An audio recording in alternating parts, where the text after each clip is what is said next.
बहुत हो गई हमदर्दी। मंत्री साहब ये भाषण बंद कर दीजिए। कुछ ही दिनों के बाद आप ही के डिपार्टमेंट के लोग जब इनका घर खाली करवाने जाएंगे ना, तब मैं पूछूंगा आपको हमदर्दी के बारे में। Bagle, control yourself. जब तक हमारे डिपार्टमेंट के गद्दार और खादी के कपड़े के पीछे छिपे हुए दरिंदे जिंदा रहेंगे ना, ये चिताएं ऐसी ही जलती रहेगी, एक के बाद एक। कुछ चंद सिक्के मिलेंगे भाभी को सरकार की तरफ से भविष्य के लिए। Bagle, stop it. बोलने दो इसे। ठीक ही तो कह रहा है, लेकिन मैं वचन देता हूं कि डीआईजी रुद्र प्रताप की कुर्बानी व्यर्थ नहीं जाएगी। मैंने दिल्ली में केंद्र सरकार से बात कर ली है। इनकी हत्या की तुरंत ही न्यायिक जांच होगी। आज तक कौन सी कमेटी ने सही जांच करके मुजरिम को सजा दी है? यह आपकी कमेटी समिति की जांच की फाइलें होती है ना, ये ढुलमुल सरकार बदलते ही गुम हो जाती है। न्यायिक जांच करेगी दिल्ली, अंधी और वैरी दिल्ली। ये दिल्ली बस मुंह है इसलिए पटर पटर करती रहती है। ये करना है, ये होना चाहिए, हमें दिखाना है, बस दिल को तसल्ली देने के लिए अच्छा लफ्ज है दिल्ली। इंस्पेक्टर बागले, मैं तुम्हें सस्पेंड करता हूं। बस सस्पेंड होते होते मैं थक गया हूं, निकाल दो मुझे नौकरी से। सच्चे पुलिस की या तो मौत होती है या तो सस्पेंड किया जाता है। इस वर्दी ने मेरे हाथ काटे, वरना एक एक गले चीर देता मैं।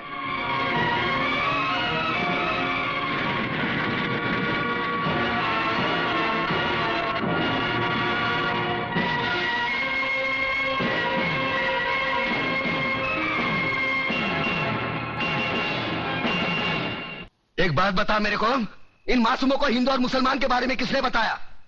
तूने। जो अपना नाम नहीं बता सकते उनको अपने मां के कातिल और धर्म के बारे में किसने बताया? तूने। देख इस्माइल, इन मासूमों के दिल में इस बचपन से तू दुश्मनी का बीज बो रहा है। इधर आ, असलियत जानना चाहता है ना? इधर आ। कौन है? कल्याण जी। कल्याण जी भाई हिंदू है ये कौन है? ये कौन है? गंगा भाभी। गंगा भाभी, तुम्हारे बच्चे को कौन पाल रहा है? गंगा भाभी। गंगा भाभी, ये हिंदू थे, इनको काय को नहीं काटा? हाँ, इधर आ, असलियत बताता हूं तुझे।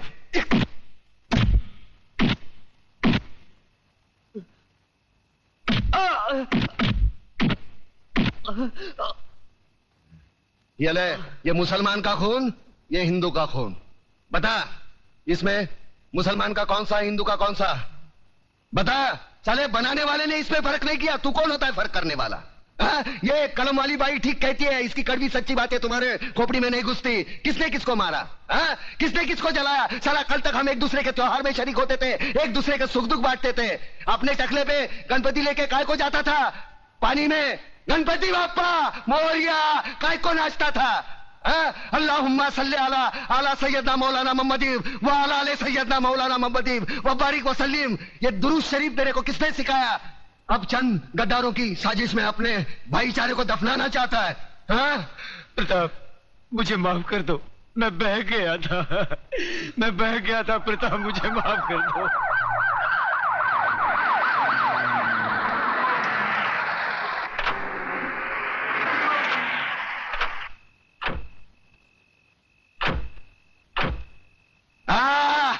वाह, ये आए हमदर्दी जता रहे हैं, साथ में टीवी वाले, प्रेस वाले, ताकि कल के अखबार में इनकी तस्वीर पहले पन्ने पे छपी हो।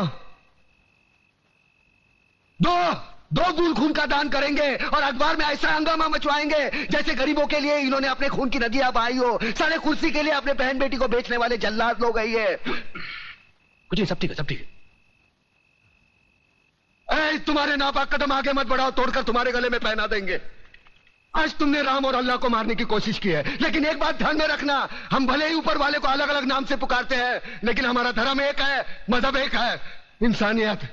तुम जैसे पाखंडी लोग धर्म के नाम पर हम लोगों में नफरत का जहर नहीं फैला सकते। ऐसा बात करता है? अरे हम लोग गरीब का मदद के वास्ते आया है। देखिए भाइयों और बहनों, हमारे हृदय में आप लोगों के लिए हमदर्दी है, इसलिए हम यहाँ आए हैं। अरे नहीं चाहिए तुम्हारी हमदर्दी। क्या गरीब लोग को हमारे खिलाफ भड़काता है? ये नो चलबे, ये नो चलबे। अरे न चलबे की औलाद। अरे देश में, अरे पब्लिक भोग गया है, भागो इधर से। योर ऑनर, मैं इंस्पेक्टर वागले, इस केस की छानबीन मैं कर रहा हूं। अदालत से इस केस के बारे में कुछ कहने की इजाजत चाहता हूं। इजाजत है। Thank you sir.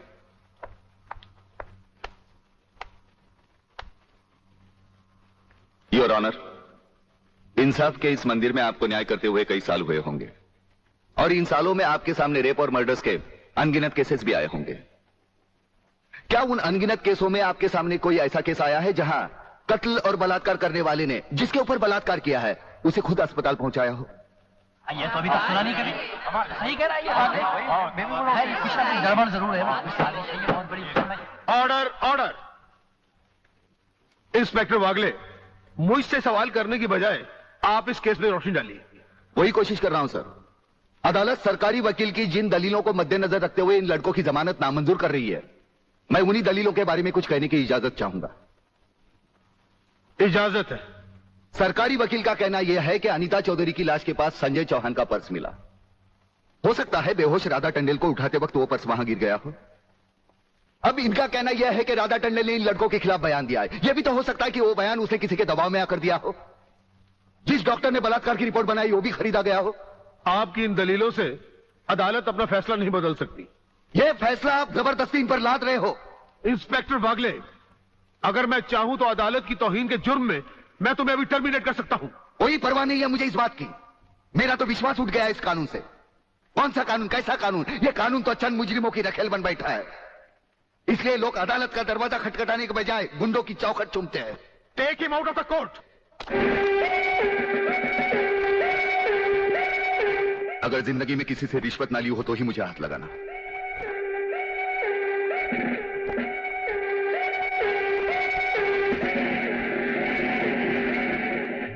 इन्हें गिने भुक्कड़ लोगों की वजह से अदालत शतरंज की बिसात बन गई है, जहां कोई भी आकर कानून से खेल सकता है। लेकिन इन खिलाड़ियों को अगर मैंने सच्चा कानून नहीं सिखाया तो मेरा नाम भी शिवाजीराव वागले नहीं। आ गए मेरी मौत का तमाशा देखने। अब मुझे लटका देंगे। जुबान ऐसी बाहर आएगी, आंखें बाहर आएगी। थोड़ी देर लटकता रहूंगा, फिर ये मेरा भाई मुझे नीचे उतार देगा। फिर आप चर्चा करते घर चले जाओगे, खाना खाओगे, सो जाओगे। तुम्हारी ये नामर्दानगी, बुज़दिली एक दिन इस देश की मौत का तमाशा इसी खामोशी से देखेगी। कुछ नहीं कहना मुझे तुम्हें, कुछ नहीं। तुम्हारी जिंदगी में कोई फर्क पड़ने वाला नहीं। अंधेरे में रहने की आदत पड़ी है तुमको, गुलामी करने की आदत पड़ी है। पहले राजा महाराजाओं की गुलामी की, फिर अंग्रेजों की, अब चंद गद्दार नेताओं की और गुंडों की। धर्म के नाम पर ये तुम्हें बहकाते हैं, तुम एक दूसरे के गले काट रहे हो। काटो काटो। ऊपर वाला भी ऊपर से देखता होगा तो उसे शर्म आती होगी। सोचता होगा मैंने सबसे खूबसूरत चीज बनाई थी, इंसान। इंसान नीचे देखा तो सब कीड़े बन गए। कीड़े कीड़े रेंगते रहो, सटते रहो और मरो। आए और गए, खेल खत्म। क्यों जिए मालूम नहीं, क्यों मरे मालूम नहीं। कलम वाली बाई क्रांति लाना चाहती थी, कलम के जोर पर काले वर्तमान को खत्म करना चाहती थी। कौन समझा उसकी बात को? सब साले मुर्दे, जिंदा लाशें। किसे जगाती वो? मैं जाग गया, कुछ अच्छा काम करके जा रहा हूं, सुकून है। लेकिन ध्यान में रखना, तुम्हारी ये खामोशी कल तुम्हारे बच्चों के लिए रोना बन जाएगी। ये कानून वाले, वर्दी वाले नेता, इन्होंने अपना ईमान बेच दिया। एक दूसरे को जलाते वक्त तुम्हारा ईमान कहा गया था, भाड़ में।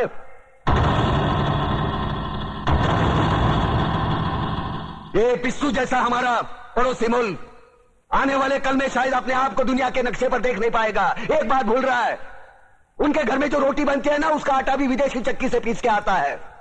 साले अपने खुद के देश में सुई नहीं बना सकते और हमारे देश को तोड़ने का सपना देखते हैं।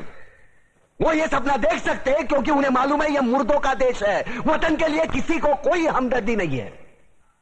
इसे तोड़ना बिल्कुल आसान है। मैं हिंदू, मैं मुसलमान, मैं सिख, मैं फलाना, मैं ढिमका। एक लाठी को तो कोई भी तोड़ सकता है, लेकिन लाठी के भारे को तोड़ना मुश्किल है। मैंने बचपन में पढ़ा था, स्कूल में, तीसरी में। मैं क्यों समझा रहा हूं तुमको? क्यों समझा रहा हूं? पागल हूं मैं? भूसा भरा पड़ा है मेरे दिमाग में। क्यों बातें कर रहा हूं इन पत्थरों से? हंसो हंसो, खुशियां मनाओ। क्रांति की राह पर एक और कुत्ते की मौत मरने जा रहा है, कल कोई और मरेगा। हमें क्या? हम इसी तरह जीते रहेंगे, है ना? जियो भाई जियो, जैसे चाहिए वैसे जियो। मैं हिजड़े की जिंदगी जीना नहीं चाहता। ए ला, चल चल। यही 1500 की नौकरी करने वाला एक दिन तुझे 150 का कफन पहनाएगा प्रलयनाथ। आज से तो उल्टी गिनती गिनना शुरू कर दे। जिस दिन भी मुझे तेरे खिलाफ एक भी सबूत मिला ना, तुझे ऐसी मौत मारूंगा कि तेरी पापी आत्मा अगले 7 जन्म तक किसी दूसरे शरीर में घुसने के पहले कांप उठेगी। अबे चुप! एक लफ्ज भी आगे बोला तो भून के रख दूंगा। तू मारेगा मुझे? है? चल चला। अब क्या सोच रहा है? चला गोली। अपनी मां का दूध पिया है तो चला गोली। इस बदन को छूने के लिए शेर का कलेजा चाहिए। तेरे जैसा बुज़दिल और नामर्द मुझ पे क्या गोली चलाएगा? चला।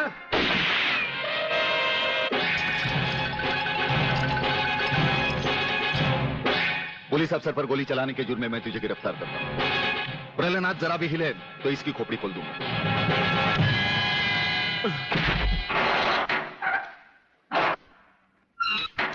अगले मेरा बाप तुझे छोड़ेगा नहीं। आखिर तुमने वही किया जो हम नहीं चाहते थे। आज तक एक बात मेरी समझ में नहीं आई, आखिर आप चाहते क्या है? क्या आप ये चाहते हैं कि एक के बाद एक की मौत होती रहे और हम चुपचाप देखते रहें? पहले डॉक्टर गुप्ता की मौत हो गई, फिर अली मारा गया, आज इस प्रहलाद के पिल्ले ने मुझ पर गोली चलाई। ये देखिए, अगर मैंने बुलेट प्रूफ जैकेट नहीं पहनी होती तो मरने वालों की लिस्ट में मेरा भी नाम जुड़ जाता। लेकिन इसने तुम पर गोली क्यों चलाई? क्योंकि मैंने इसे मजबूर किया था। इसके खिलाफ सारे सबूत मैंने पहले ही इकट्ठा कर लिए थे।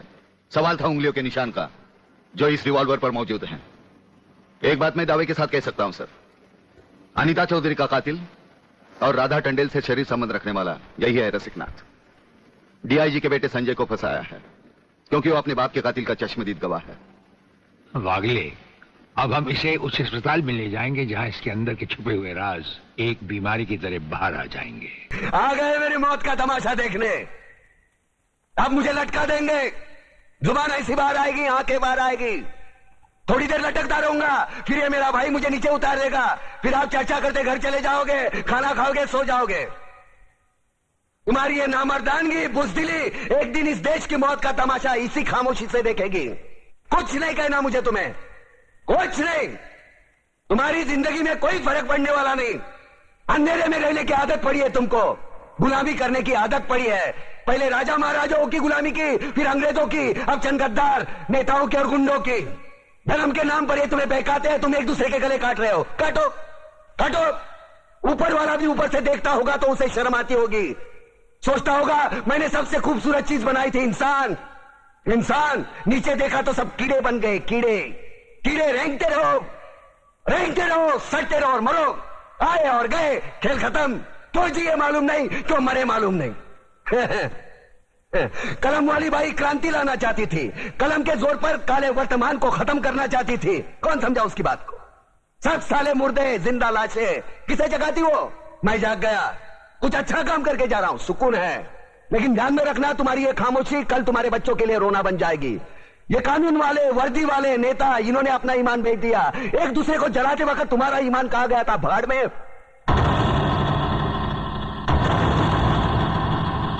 ये पिस्सू जैसा हमारा पड़ोसी मुल्क आने वाले कल में शायद अपने आप को दुनिया के नक्शे पर देख नहीं पाएगा। एक बात भूल रहा है, उनके घर में जो रोटी बनती है ना, उसका आटा भी विदेशी चक्की से पीस के आता है। साले अपने खुद के देश में सुई नहीं बना सकते और हमारे देश को तोड़ने का सपना देखते हैं। वो ये सपना देख सकते हैं क्योंकि उन्हें मालूम है ये मुर्दों का देश है। वतन के लिए किसी को कोई हमदर्दी नहीं है। इसे तोड़ना बिल्कुल आसान है। मैं हिंदू, मैं मुसलमान, मैं सिख, मैं फलाना, मैं ढिमका। एक लाठी को तो कोई भी तोड़ सकता है, लेकिन लाठी के भारे को तोड़ना मुश्किल है। मैंने बचपन में पढ़ा था, स्कूल में, तीसरी में। मैं क्यों समझा रहा हूं तुमको? क्यों समझा रहा हूं? पागल हूं मैं? भूसा भरा पड़ा है मेरे दिमाग में। क्यों बातें कर रहा हूं इन पत्थरों से? हंसो हंसो, खुशियां मनाओ। क्रांति की राह पर एक और कुत्ते की मौत मरने जा रहा है, कल कोई और मरेगा। हमें क्या? हम इसी तरह जीते रहेंगे, है ना? जियो भाई जियो, जैसे चाहिए वैसे जियो। मैं हिजड़े की जिंदगी जीना नहीं चाहता। ए ला, चल चल ला।